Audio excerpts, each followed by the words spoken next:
Yo, what's going on, everybody? Well, they got Cats Comics back in the house. I know we've been away for a little bit. Life happens. People got shit to do, but we back. We came back together, and we want to bring up a topic that we were talking about before, and that is celebrity writers. Can they actually write a good story? So I think we have a decent one today that we want to talk about. And if you want to know what we're talking about and what story, stay tuned for that intro.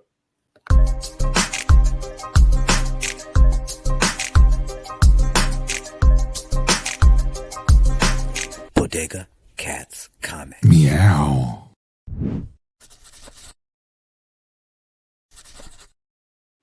Yeah. So I'm here gonna we are update again. this stuff eventually. Yeah. So of course, the whole panel is here. So we got Joselito back, we got Vic back, Be Unbreakable, and we're here to talk about some comics, man. Let's talk about some stuff. Before we get started though, as you can tell, we actually have some merch now. You see that? We actually Zoom in on that. You see that? You see that? Yeah. Look at that.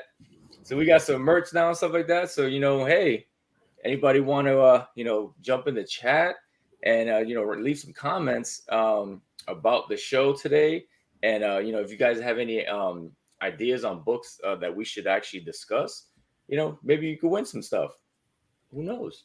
No one ever puts a comment in. No one ever wants to win no shit. We be giving out high value books.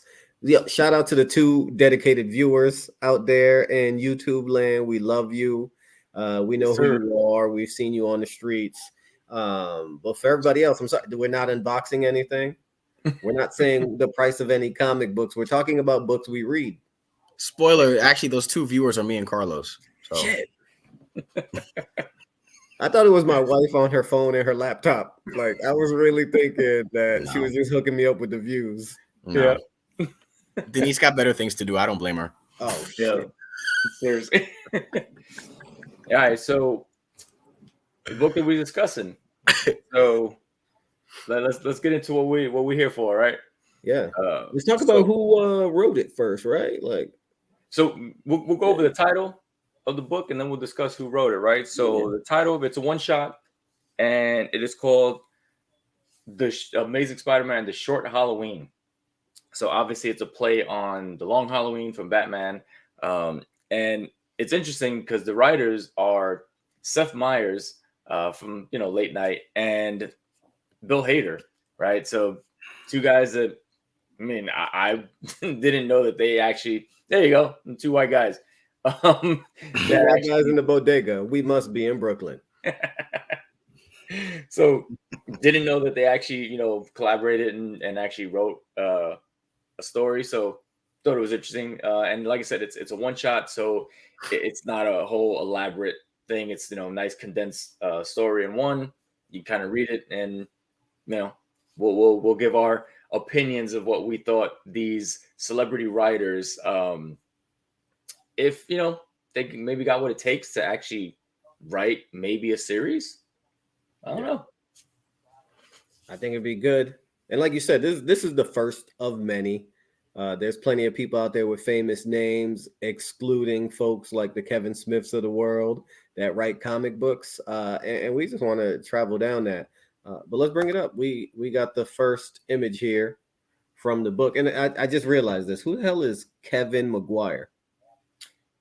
I want to say he is the artist. Okay. I didn't want to leave him out if it was somebody else. So cool, yeah. Yeah, I think he's the artist. Sorry, Kevin. Sorry, Kevin. So what are we thinking? This image really gets you into the, what do they call it, median rest or whatever? What was the name of that film technique where you start in the middle and then the story begins after? Yeah.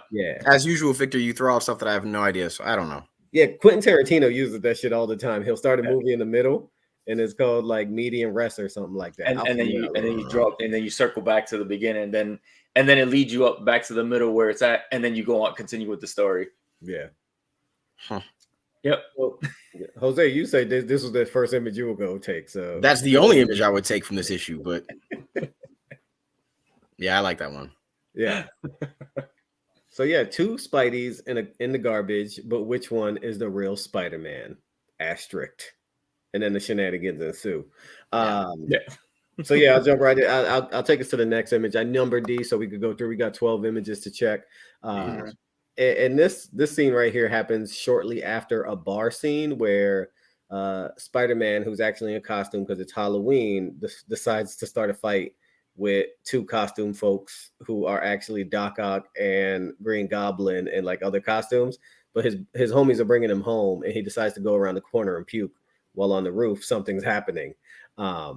This probably had the most text of any page in this book. And it really didn't say much.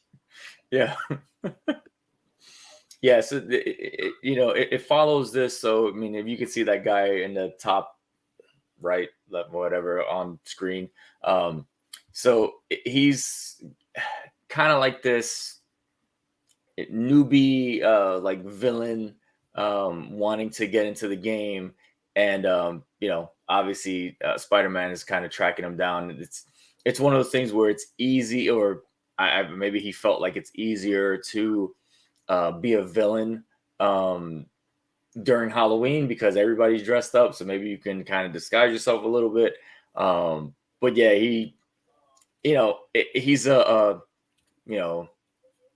makeshift kind of like villain, his own DIY kind of, suit and shit, made it himself, and, things start going wrong and wonky.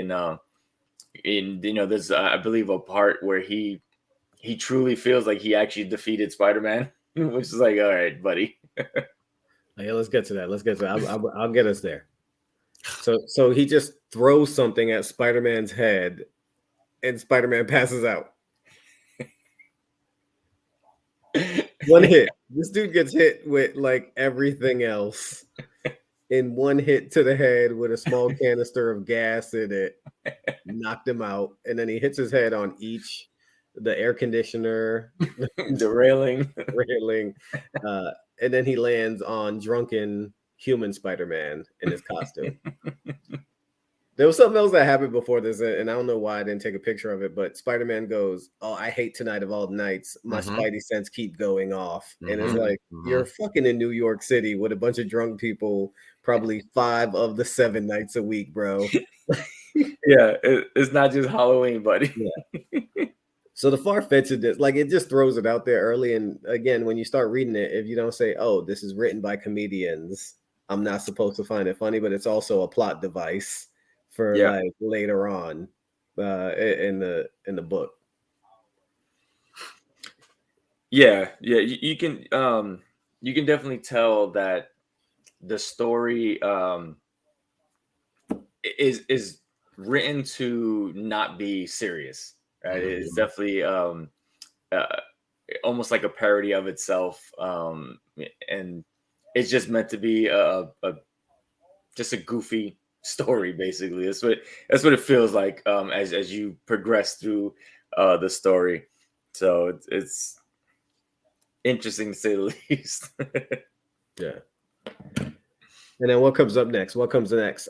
So the original drunken party guy gets mixed up with Spider-Man, and his friends bring him in to put him to bed, and they have a discussion about whether he has, you say, putting someone to bed or futon.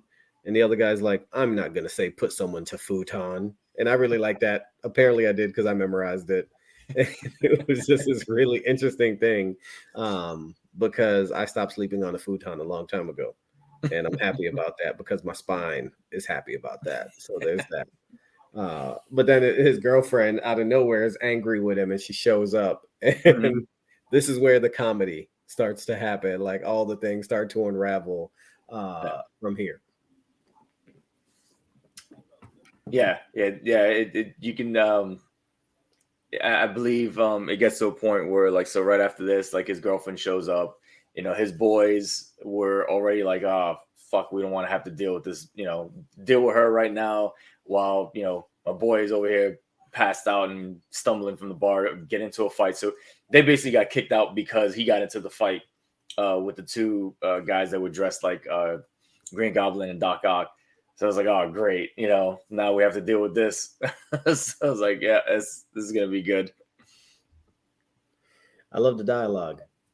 What the? Oh, no. What? Oh, no. Like they just.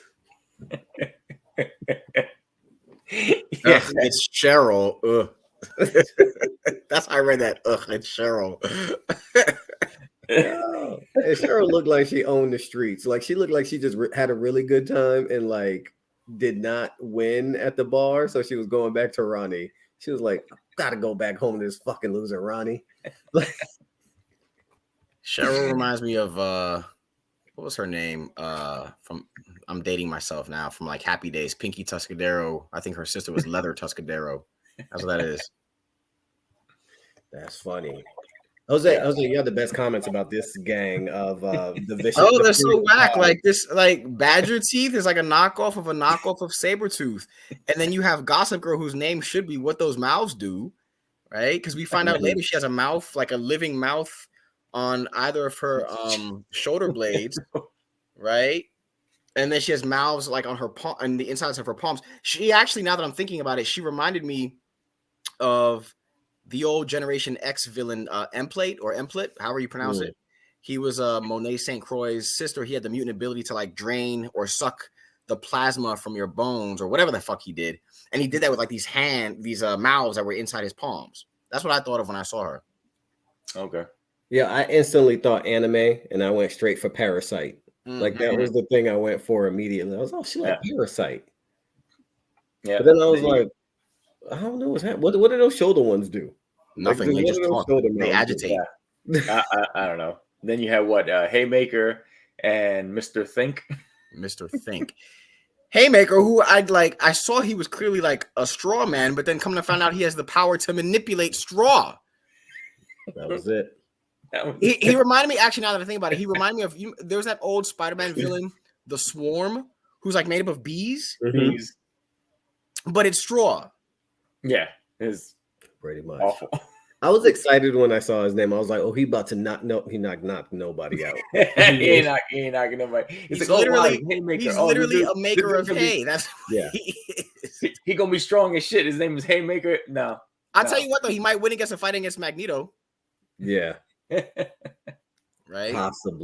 Possibly, unless Marvel decides that Magneto can now manipulate the ionic fields inside, straw, right? Yeah, so make it happen. Now that you said it, so one of those two viewers, they're gonna steal it and take it, and they're gonna be thank you, me and Carlos. Yeah, that's it. Yeah. So the funny thing, so this is where like we get our Ronnie, the fake Spider-Man, gets caught up and mistaken as the real Spider-Man, and like you have this, wannabe, I don't know, brotherhood type, crew here, trying to get together. And honestly, what was the plan? I think they just like being bad. That was it. Yeah. Like did they even have like a set goal? Were they trying to like rob something, or I don't even understand what their main objective was. They just wanted to prove. Well, no, I think Gossip Girl was just there. Like she was just along for the ride. Yeah. Right. I think the one with the, what was his name? Fumes at the beginning. That's what the guy was, right? Yeah. I think he wanted to be a supervillain. Yeah. Yeah. Great Value Sabretooth was like, I'm already a supervillain. I've killed people or whatever the hell he said, right? Yeah. One of my favorite things is the running joke of, have you not seen Kung Fu Panda? Yeah. Because they call themselves the Furious Five. Furious Five, yeah. I was like, yeah, that's their biggest struggle is the name of the group. The name of the group. That's funny. So that's happening. They're figuring this out. Fumes has who he believes to be the real Spider-Man. He's calling his crew. Let's get together. And then homegirl, what was her name? I already forgot her name. Cheryl made it upstairs to go deal with Ronnie's drunk ass. Yeah. And you know what I mean? All these freaks and sheets. She got what's that called? She got a butt cake, right? Yeah, she got all of it. Yeah. Like they were a lit. Yeah, they went for it. They were like, "What are we gonna do with this webbing? Yeah, We're going for it." Yeah. Oh no! And she was still like, "Ah."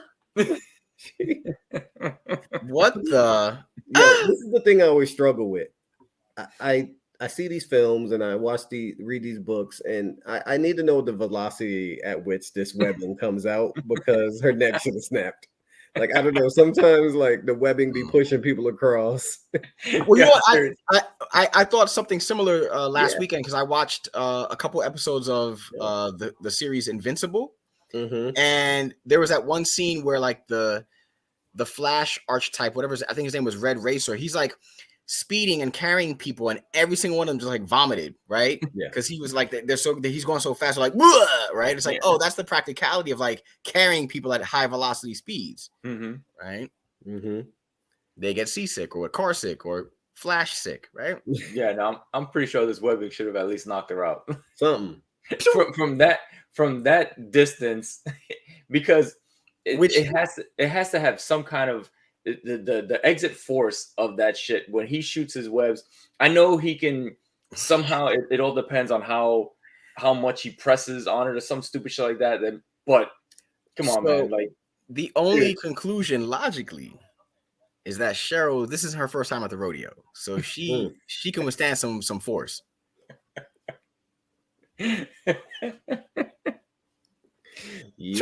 let's go with that. Then she came running out the room. Right, what is this stuff? Cheryl, you know what that stuff is. It ain't your first time at the rodeo, right? Stop it. Yeah. And then here's the other thing, right? We have had conversations in the past, probably not in this room, but like on the internet and in forums and conversations. How long does Spider-Man's web stay around, and how strong is it? A few hours, I believe. Bare hands immediately. Like it stays for a few hours and then it dissolves or something. Yeah. She just ripped this bitch apart. Cheryl is a superhuman. She's a that's great because actually his webbing, like it's like it has like the prehensile strength of like steel or something, right? Yeah, like it's strong as shit. Again, this ain't Cheryl's first time at the rodeo. I'm telling you, Cheryl is the real star of this book. Yeah, so, seriously. And again, just for like you said, that little bukkake joke. They got to get rid of the physics of Spider-Man for a couple of minutes just to have that going. And then at the bottom of the page, as you can see, Doc Knott and the Green Goblin show up. And then they try to fight who they think is Ronnie in the crib. And I didn't grab the screenshot, but the dude who's Doc Ock comes up and he's like, "Do you read much?" And he tries to drop a bookshelf on Spider-Man. Yeah, and he's like that had me cracking up. He's like, really? Takes a step to the left. He's like, that's what you've got? He just slaps him real quick. That was funny. That made me laugh. That one was good. So what that's happening, we got Ronnie still knocked out with the Furious Five, trying to think about it. And again, I'm going back to you, Jose, because you love the badger teeth. The badger teeth. Now that I'm thinking about it, there's a character, like a C-list character in X-Men currently, who's like a clone of X-23, and her name is Honey Badger. And like she's supposed to be ferocious, but it's like a cute name, right? So now I'm like, badger teeth, it's deadly, right? Badger teeth. Yeah. This dude, I don't know if y'all ever saw it. There's this like Russian superhero film, and I'm forgetting the name of it right now, but this dude literally looks like a character out of that. And like that, the guy transforms like that. He's like a human. He's a big, tall dude. And then he just transforms, and it's just his head's a bear. Well, I was trying to figure out this dude's anatomy because I'm like, wait, so is it only his head? He's like, right? Because he also kind of, from the computer screen, he reminds me of like Sasquatch from Alpha Flight. From a distance. Yeah. He's like a badger tar where his legs were badgery and his head is a badger, and that's it. And he might be a honey badger too, because he just don't give a fuck. I don't know. Right? He's also killed a bunch of people in the past. I think one of they said before, like, I guess their main beef that they have with each other is that obviously they don't know how to work as a team, but their main conflict is that they don't have the proper name for each other. They're always like arguing what's the team name. Yeah. It's like, who gives a shit? Like, but again, that's usually what happens when you have a bunch of, D-list, villains trying to get together. Yeah. They have no true objective. That's just fun. I think I put the screens out of order because I mentioned that Spider-Man wakes up and he's like, "Where the fuck am I?" No, this comes after. Yeah, that did it come after? Yeah, it comes after. Okay. So yeah, this happens, and this is when he wakes up and they try to fight him, and he's like, "But I'm the real Spider-Man, bro." Yeah, like he wakes up and he's kind of a little out of it, and he sees them dressed up, so he just assumes that in the blurry haze, oh shit, it's really Doc Ock and Green Goblin. I have to beat these dudes up or whatever. And I swear there's a line. He's like, I gotta get my shit together because he knows it's not them. Like they're not even throwing off his spidey sense. Yeah, they're not even giving off any kind of like trouble vibes. It's like, hey, hello, you guys. So that's happening. That's when the bookshelf thing goes down, and then out of nowhere we get to this place where Ronnie is sober. He was shit-faced drunk, fell asleep. Spider-Man fell on him in the alley. But he wakes up and he whoops Badger Face's ass. Badger teeth. Badger teeth. In the eyes. He kept the teeth. Yeah. And then they're like, oh, what's happening? And then like Spider-Man shows up and they're like, well, I guess I'm Spider. Like the ending line. I love it. The punchline. He's like, I'm Spider-Man. That's how I took care of him. And Ronnie gets the girl again. That guy looks like Conan O'Brien now that I think about it. Like he kind of does. Let's go back to what's his face. Here we go. Yeah. Yeah, so like, and they come to realize that, especially his boys, they come to realize obviously when the real Spider-Man's in the house and he's fighting the fake Doc Ock, and he's he basically just like lifts them up with one hand, and one of his boys, the Conan O'Brien dude, basically gets thrown out the window, and Spidey saves him, he webs him and fucking catches him and shit like that, like, oh shit, he really is Spider-Man or whatever. So that's when they're like, oh crap, we need to find our friend because he's actually being held, hostage, thinking that he's the real Spider-Man or whatever. And in this whole like melee before Badger Teeth gets hit in the face, basically the whole team, this Furious Five, whatever team, has a bunch of like infighting and they're like fighting each other. So obviously, Ronnie kind of like gets loose and they're in like a construction site. That's where they decided to hold him. And that's where he finds just a random pipe. Just hits this guy in the face. Like, all right, sure. So he basically, Badger Teeth went crazy and started basically taking out like his entire team. They couldn't stop him because their powers are useless. So the guy Haymaker literally just controlled Hay, and he ripped through Hay like it wasn't nothing. So it's like he just tried to stop him with Hay. It's like, all right. So the Thinker doesn't do nothing but just think. Yeah, Mr. Think just tells everybody what to do, but don't do shit. He's like, hey, how about y'all fight him? He was like, hey, Gossip Girl, you got all these extra miles. Why don't you bite him? Like, what are you doing? And she was like, I can't do anything, sir. Yeah, it was pretty bad. Yeah. But overall, then it ends up our friend Mr. Fumes gets to run away, and there's this flashback in it that dealt with some childhood trauma, I believe. And I don't know if it was from Bill or Seth, like whoever his grandfather was a vacuum repairman. But that scene happens, and then this dude just walks away. Yeah. He gives the money and the jewels or whatever he stole. He gives it back, and then he basically just gives up, and he's like, all right, I'll go back to being the family business of repairing vacuums. It's like, okay, so you went from like repairing vacuums to like, I don't want to do this, I want to be a supervillain. All right, to going back to no, I'm good, one day is all right.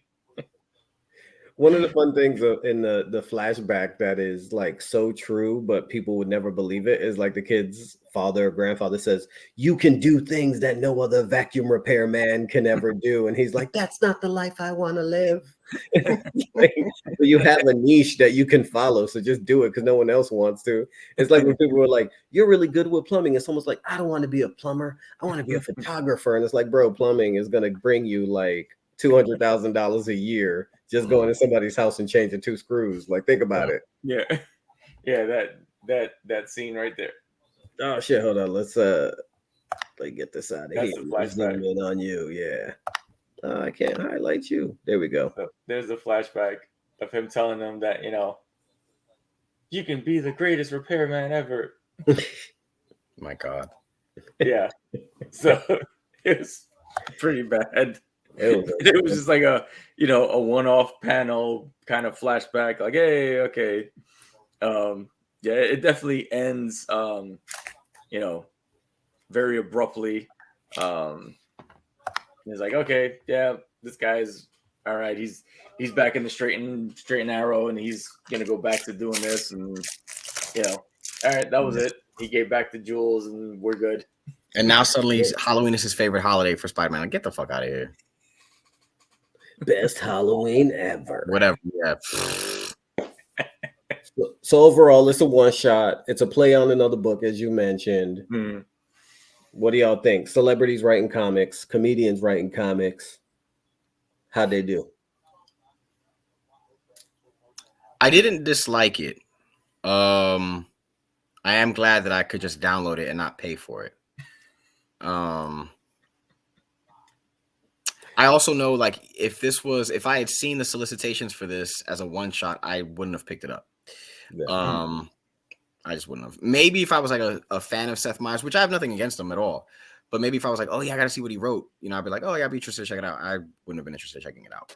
Yeah. Did not dislike it. I will say, I think the pluses for me is that it did kind of remind me of those old, standalone. I know this was a one shot, so it was separate, but it was one of those like standalone issues within a series that sometimes they're just self-contained stories and sometimes they are goofy. X-Men was good for that sometimes back in the day with Chris Claremont. He'd have like these quiet issues, and this wasn't a quiet issue of like characterization. It was just, silliness, but nonetheless, that's what it reminded me of, because nowadays most Marvel stories tend to be not episodic. They tend to be like serial and like drawn out and or multi-part, right? And you don't see too much of that anymore. So I appreciated that. I did appreciate the humor and the slapstickness of it. I agree. That's what they were going for. I think it worked in the context of it being a standalone. Obviously, I don't think unless they decided to make this a full-fledged slapstick series like the Undefeatable Squirrel Girl or another sort of silly Marvel book that I'm trying to think of right now that I'm forgetting, a She-Hulk book or something, right? Where they can just do, be silly, then it would work. But I think, for what it was fine. Yeah. I was going to share. I had fun. I enjoyed it. Yeah. I think if I was in a comic shop and it was it would have to be in the front of the store while I'm checking out as like a featured book. And then I would have to see who wrote it so I could pick it up and read it. Mm-hmm. But then there's also, Carlos, you suggested it, and like I would read something that you would share with me. So if you were like, yo, go down and grab this book this week, it was pretty funny, I would pick it up off the shelves because like whoever's in the circle of people I read with, I would grab. But I don't think it'd be one of those things I'd go out and kind of look for on an FOC. Yeah. But even now I'm like, hey, you know what? Maybe this is one of those things. And again, this is for those folks who are thinking about comic book investing. Do you buy one of these at a 9.8 for $25? And then when they say Bill Hader and Seth Meyers are writing the next Spider-Man film, that shit blows up, right? Like those random ass things that are happening, like fucking Bitch Planet and Sex Criminals. Like, how many times I see those in the quarter bins, and now they're selling for like $50. So shit like that. But yeah, it was worth the couple of minutes it took me to read it. Yeah, I mean, I think as far as the overall like story, as long as you went into it knowing that it was gonna be kind of like the slapstick, not too serious, taking it itself too serious, knowing that it was gonna be a self-contained story, and kind of not encompassing the entire lore of fucking Spider-Man, right? Just like taking the bits and pieces of it and stuff like that, and just taking the humor of it, whereas like this wasn't really a Spider-Man story, right? Spider-Man was basically knocked out from almost the whole run. I mean, so you didn't really even get his humor, right? It was mostly like Ronnie's buddies. It was basically their story, right? Like looking for his ass and getting him home and all this stuff, and them dealing with all this stuff, and then these D-list characters kind of like not knowing what the hell they're doing and stuff like that. So I think as long as you look at it in that lens and you're like, okay, it is what it is. This is what it was meant to be, just a funny little slapstick kind of humor. I think it was fine. If you take it too serious and you're like, oh, this is not real Spider-Man lore and blah, then obviously, yeah. But you just have to take it with a grain of salt and be like, listen, this is not a main story. Like this is, you can kind of take this and be like, hey, you know what? If you remove this and it never happened, nobody will miss it, right? So like that was the whole point. Is like it's not meant to be part of the lore. Let's throw it in, Spider-Man's history. Is like no, nobody cares. But just read it like that, and I think it's I don't want to say enjoyable read. I mean, I got some chuckles out of it, which I think that's what it was meant to do. And like Vic said, it took only it was a one shot, so it only took a few minutes to read. Once you got through it, obviously you've seen some of the panels that we showed. There was 3 words in the fucking panel, so it was real easy to get through. So once you did that, I mean, it was like I said, it was okay for what it was. Would I maybe read something if they wrote something else together, or if maybe one of them decided to write? Sure, I give them a shot to read something else if they wrote something. Yeah, I think something you said. There was something that was when I was reading this. So there was something when I was reading this that was bugging me, and I couldn't put my finger on it until you said it. And now I'm like, yeah, which is that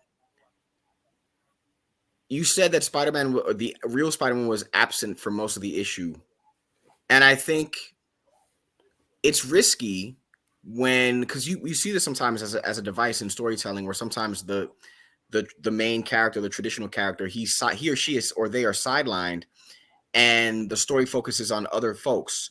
Like this story, if this had been played out in the actual book, might have been riskier because it focused on some no-name characters that we've never seen before. I'd be like, who the fuck are they? And I think that was one of the thing when I was reading. I was like, I don't know these people. I don't care about them, right?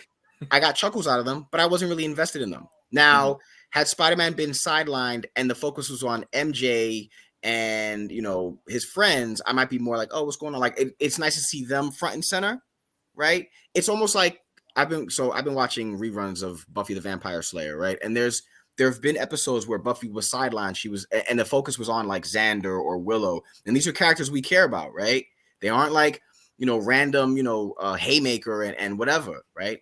So I think again, if this was placed in the actual Amazing Spider-Man series, it's a risky storytelling because like who the fuck wants to read this? And sometimes it plays off well, sometimes it plays well, and sometimes it doesn't, right?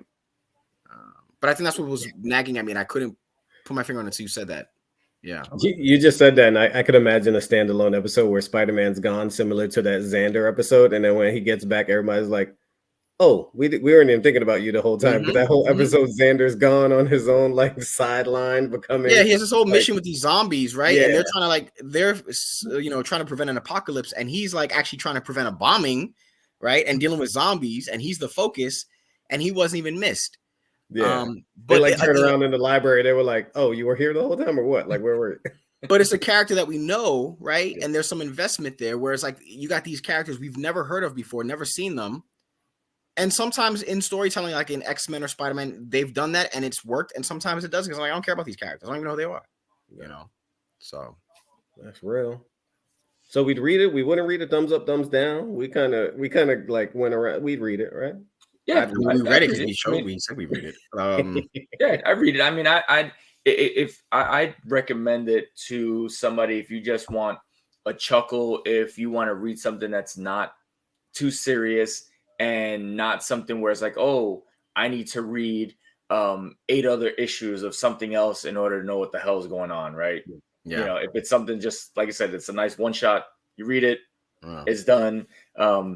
You know, like I said, if you want just something silly to read, and you know, see a bunch of D-list villains, you know, get their ass kicked by regular people. Yeah. I think I would read this probably under 2 conditions. One, if someone said, "Hey, read it, check it out." Okay, fine. Or if it was part of a collection, like a trade graphic novel collection, and it was in there, right? I'd read it and okay, what is this? This is oddly placed. What is this? Before I go on to the next story. Versus like I remember years ago, Marvel did a whole like series of sort of Calvin and Hobbes style comics featuring Franklin Richards from the Fantastic Four. Mm-hmm. And it was done in that same artwork, right? Like Calvin and Hobbes. And it was actually really enjoyable. And I looked forward to that, right? Because I like the artwork. I like the style. It was very humorous. I think it was accessible for kids, but really like adults would love it, right? And I enjoyed it. And that was appealing. This, again, if it was like in a graphic novel, sure. Yeah. You just said that and it reminded me of Scotty Young's like Little X-Men or whatever. Yeah. That was for kids, but it was enjoyable and I enjoyed reading that with the kiddo. When Scotty Young and also That's that awesome. I love I have the Avengers versus X-Men or the little Avengers versus little X-Men. That one's I have the actual hardcover, so it's all it's like 8 issues or whatever it is, all in one. It's actually hilarious. I love it. That's funny. Y'all mentioned we should have a score system, so I'm giving it 3 meows. Three meows out of I don't know. Who knows how many? 3 is like an average for most things, right? 1 to 5. 1 to 5 meows. We'll go 1 to 5. It's in the 1 to 5 meows. It's lukewarm. Yeah, I say 3 because it's 3 meows. I'm not hating it. I wasn't like strongly enamored with it either. So yeah. I think we agree. Thank you, fellas. 3 meows. It's what you expect from 2 white guys in a bodega. So yeah. No disrespect to Seth or Bill. Not that they would ever watch this, but I'm gonna tag the shit out of them when I upload it. But you know what? I'm sure they've heard far worse anyway. So who gives a shit? Yeah, you know exactly. Yeah. So yeah, no, that's dope. This is the series. This is what we're working with. We're gonna do a full series on famous people who have written stuff. Who knows who comes up next? Is it gonna be Rosario Dawson? Did she write anything that she probably played a character because she's been in every fucking thing? Gonna be the Ultimate Warrior. Who's gonna be next? We don't know. Did Samuel Jackson write something? He did. He wrote "Go to Fuck to Sleep," which I'm about to do because it's late. Yes, sir. But yeah, so come back, check it out, like, subscribe, do the thing. Per usual, you know, we are the Bodega Cats. Anything before we go? Oh, is this that thing where you ask us for what's coming up next? No, not even. Just in general, what do y'all got to say before we hit the road? Like, as simple as that now. Thanks for tuning in, because I actually forgot what our assignment was. They were like, "Oh, are we doing the thing with reading?" I'm like, "Reading what? Where? And who are you? I don't know any of you." I was like, "What is it? Where? What?" I was confused. So thank you all for tuning back in, because shit, I forgot about this. I was like, "What's going on?" So. Nice. Yeah, man. Just good to be back, man. Yeah. Word. And Lo's got a video coming out soon, so we're gonna check that out. He got the top books or something, right? I got my top 10 pickups from 2022, so that should be coming out. Just need to do a little bit of editing, but that should be dropping soon, next couple days. All right. So, and yeah, once that's up, we'll make sure to add that banner right here. So we got y'all. And until next time, peace out.